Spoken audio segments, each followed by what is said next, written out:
Welcome to Church Tech Unmuted, the podcast where faith, faders, and function come together.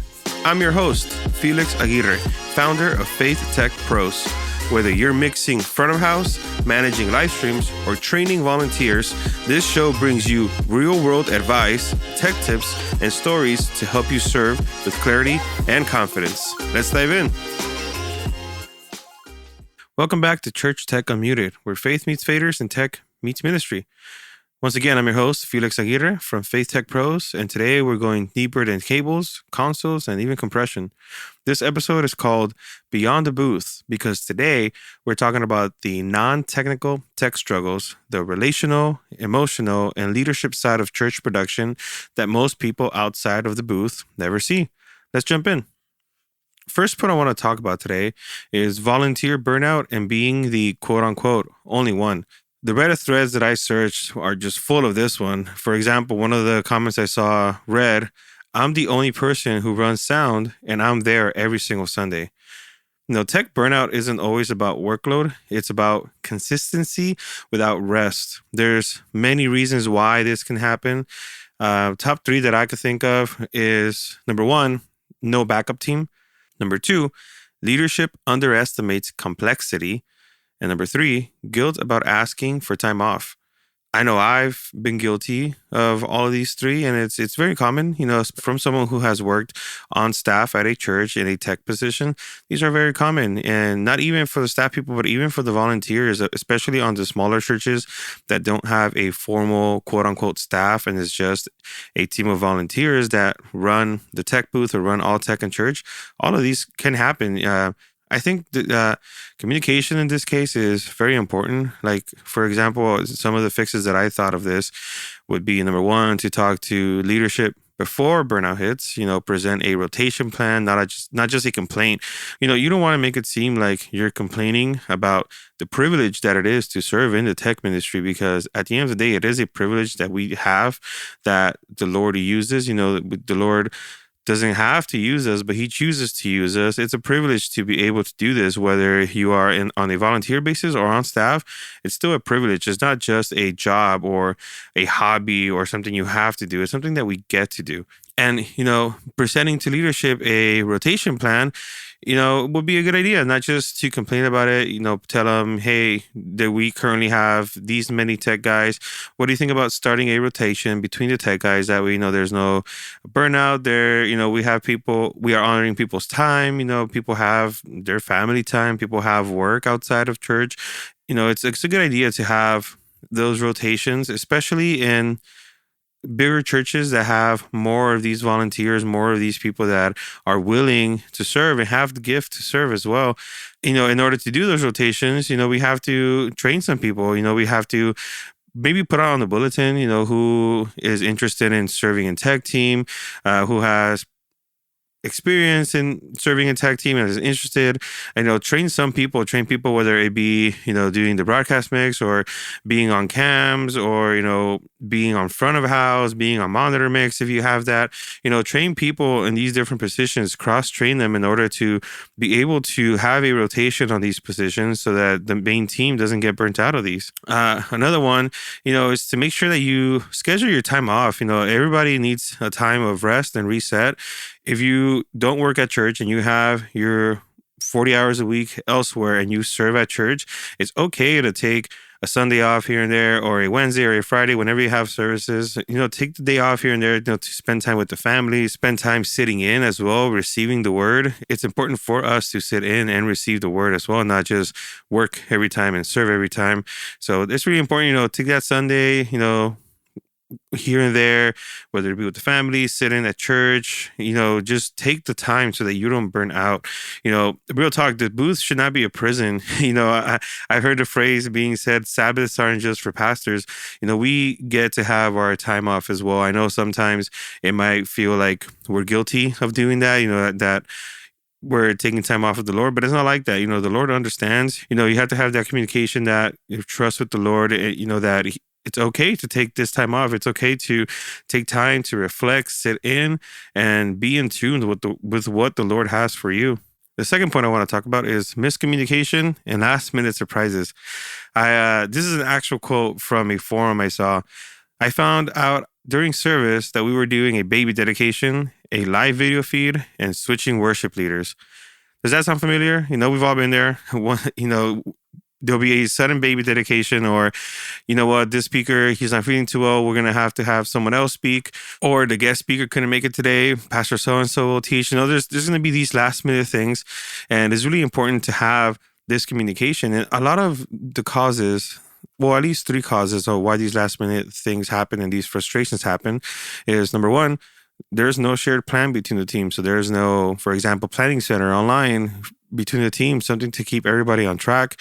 There's no pre-service run through, or at least there probably isn't a pre-service run through of literally running through the entire service, what everything is and what we are expecting for it to be. And a lot of churches have this quote unquote, oh, by the way, culture that we need to get rid of. Honestly, like there shouldn't be an, oh, by the way, everything needs to be planned. I've been in churches where they claim to be spirit-led and they blame it on the Holy Spirit that these last minute things came up. And it shouldn't be like that. God is a God of order, and we have to have that order. We have to have the organization within the team, within the church, that communication within the team and within the pastors as well. There's a couple of solutions to this. One of them I spoke in the previous episode about doing a pre-service huddle within the team, maybe 5-10 minutes within the team before the service starts, or maybe before sound check. Just huddle and just go through what the flow of the service is for the day.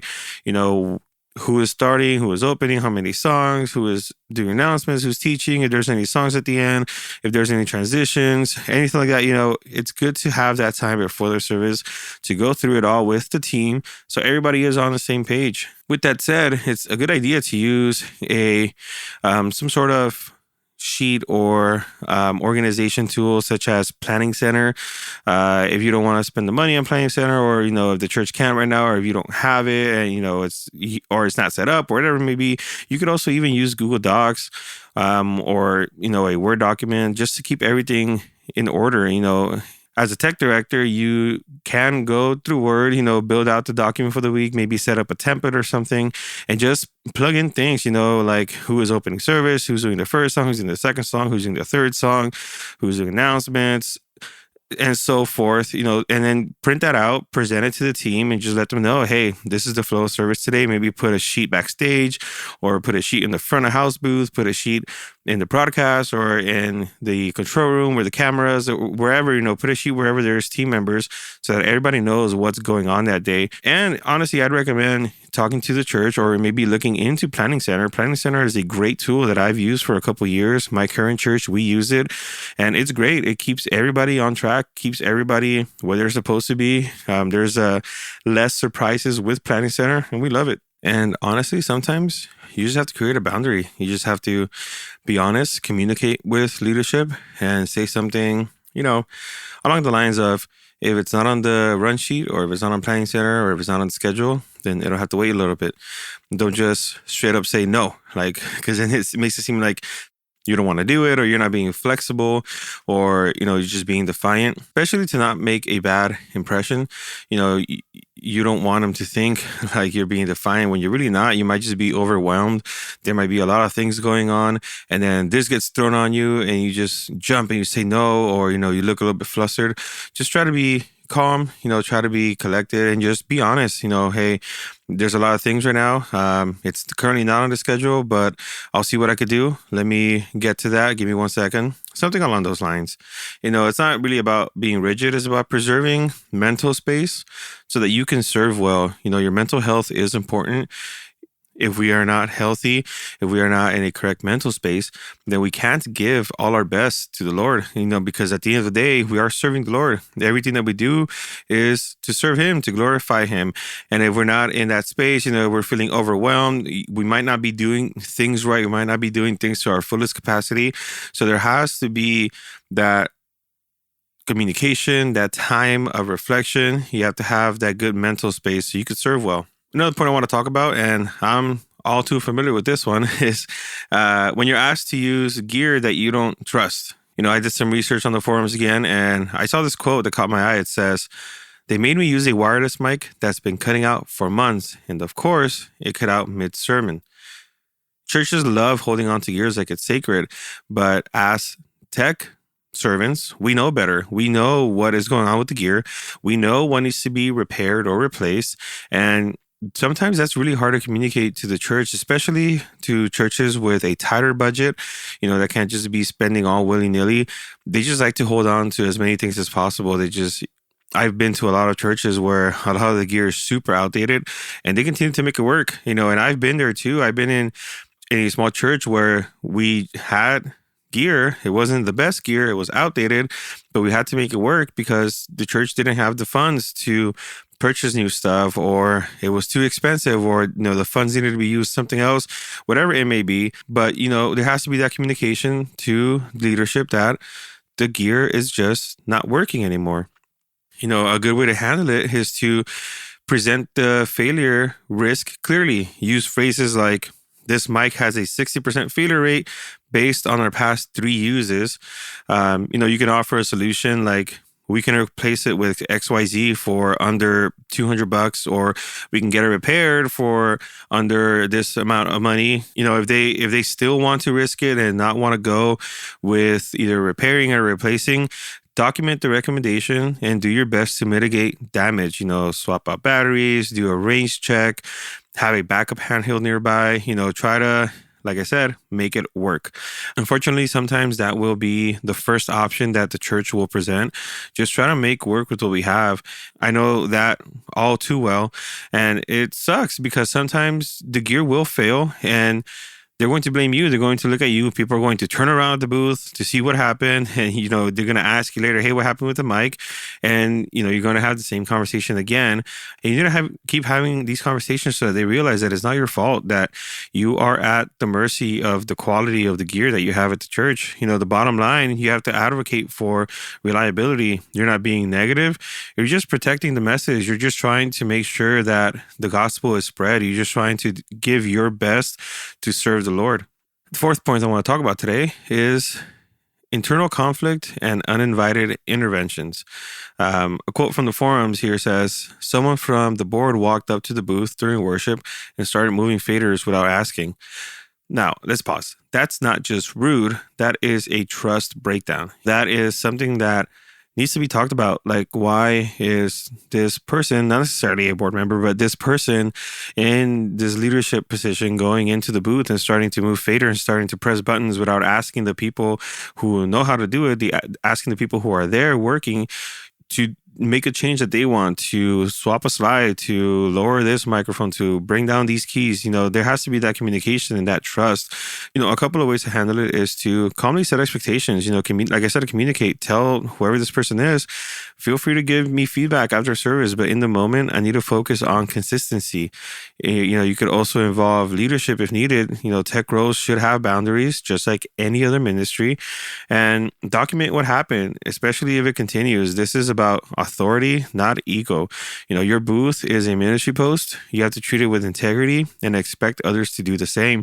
We're not going to go into like the nursery or the kids ministry and start teaching kids whatever we want, or feeding them this snack or feeding them that, or any other ministry. We're not going to go into youth or women's or men's ministry and just do whatever we want. There is a order, there is a set of expectations, and there has to be a respect to authority, just like here in the booth. We should expect that others will treat the booth or the tech room or whatever it may be, with respect, and understand and see the authority that whoever is in charge has. Fifth point I want to talk about in this episode is tech growing pains, new gear, new stress. We've all been there, especially when you're not in charge of this new gear and these new things that have been implemented. From another user on the forums I saw, it said, "We upgraded to a digital console and now no one knows how to use it." New tech doesn't fix chaos, it magnifies it unless you build transition time into your process. Just as an example, this past week, actually, I decided to make a couple of changes in one of the sanctuaries at my church. And it's one of the sanctuaries that I don't usually run, but I oversee, and I'm responsible for, the tech there and the area of sound. Not all tech, but when it comes to sound, I'm responsible for that in that room. And, I made a couple of changes. Me and other coworkers, we decided to make a couple of changes with patching, a couple of changes with how things are ran, a couple of changes.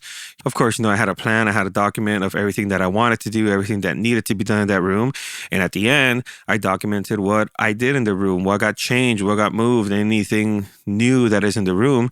And I made sure to write an email to everyone else who uses the room. We have our Spanish ministry uses the room, youth ministry uses the room, a couple of other ministry here and there uses the room. So I made sure I sent a detailed email to the people who serve in that room, who run sound in those rooms for those ministries, letting them know what the new changes are, what I did, how to do the new procedures, and made myself available, if they needed anything, if they have any questions, if they're having any issues, to not hesitate and give me a call, and I'll run over there and see what's going on, try to help as much as I can. Or if I'm at home, I'll answer. I'll try to help via FaceTime or via phone call, whatever it may be. But I made sure that I made myself available for the team that serves in these ministries that I made a lot of changes on.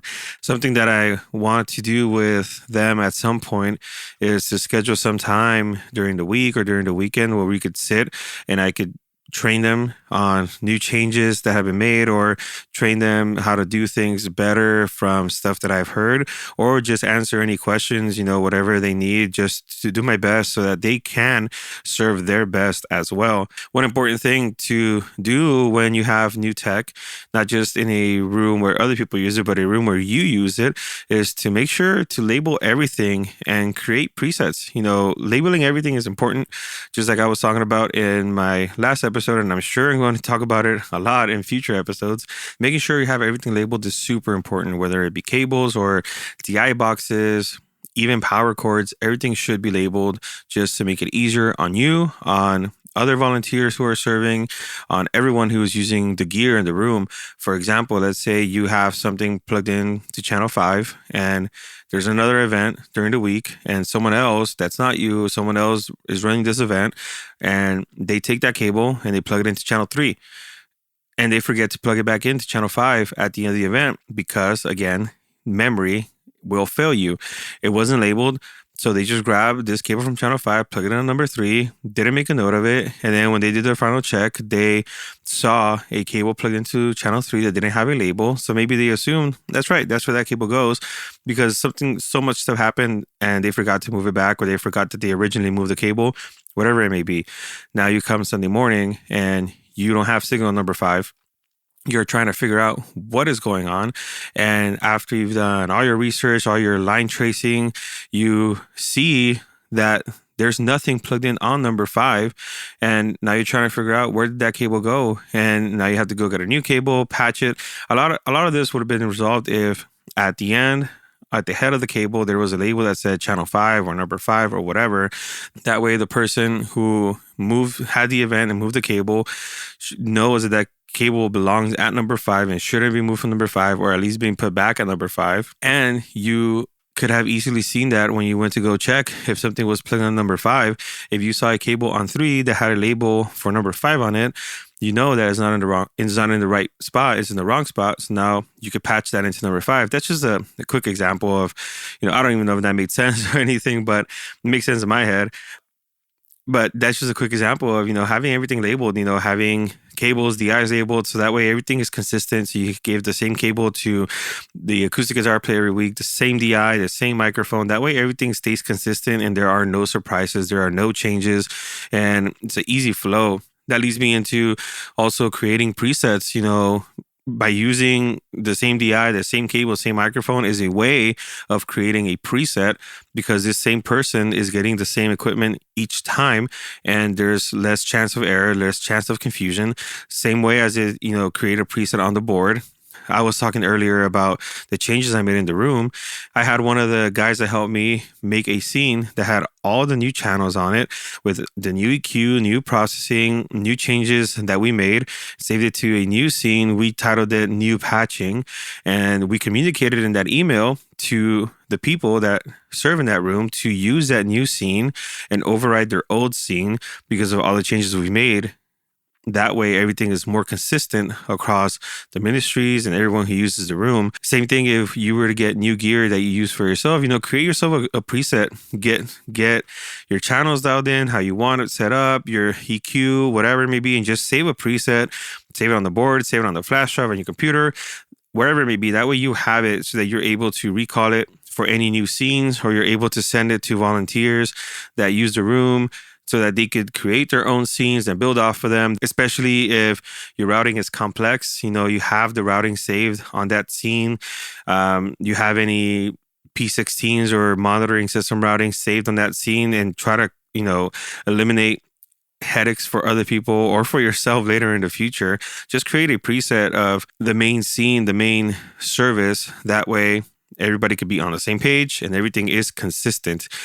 Something I heard someone say one time is every tech project, in this case, upgrade, should include a learning budget, even if it's just time and pizza. So those are the 5 points I wanted to talk to you guys about today, about these issues, these struggles that, us tech people have outside of the booth. It's not always all about the tech or the technology. As you heard in this podcast, in this episode, it could be relationships, it could be communication issues that are causing the team to burn out, that is causing the team to be discouraged and, not want to continue to serve, which is not great. That's not what we want from our teams. We want our teams to be encouraged. We don't want to cause burnout. We don't want anyone, not even ourselves, to burn out. We want to be the best that we can be and give the Lord the best that we can give him, since at the end of the day, it's all for him. So let's recap on those 5 points. Number 1 was volunteer burnout and the danger of being the quote unquote only one. Number 2 was last minute surprises and miscommunication. Number 3 was gear you don't trust but are forced to use. Number 4 is overstepping boundaries from non-tech leadership. And number 5 is stress from poorly supported tech upgrades. So I have a challenge for you guys this week. Again, pick one soft skill area, whether it be communication, training, feedback, or boundaries, and take a small step to improve it. Maybe it's hosting your first Sunday huddle. Maybe it's writing out a checklist for your team. Maybe it's presenting Planning Center to your leadership, or at least start looking into how Planning Center works if you don't use it, to, keep everybody on the same page.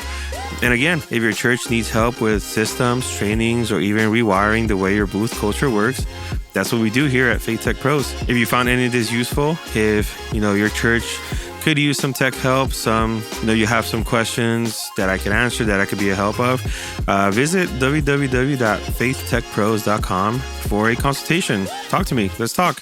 And as always, subscribe and review to the podcast. If you find it useful, share this with a tech friend, a pastor, a tech director, and keep showing up and serving strong. Serve the Lord with all your might, because that's what we're here to do. Until next time, stay humble, stay sharp, and stay unmuted.